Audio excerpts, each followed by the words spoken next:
Hi children, I am little teacher Mia with my tita. Let's I will start teach you how our to beautiful speak little English teacher beautifully Mia. with my British accent.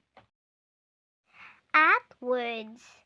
The cat sat on the mat. The fat cat wears a hat. Pat has a black cat. OG words. The dog is on the log. The hot dog is on the fog. A big dog chases a frog. And the hen is in the pen. 10 men have 10 pens. Ben has a red hen. UG word.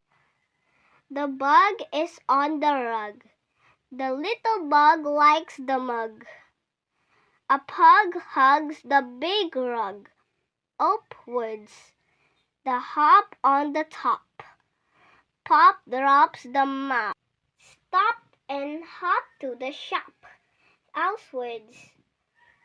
The mouse is in the house. The mouse runs in the house. EE words.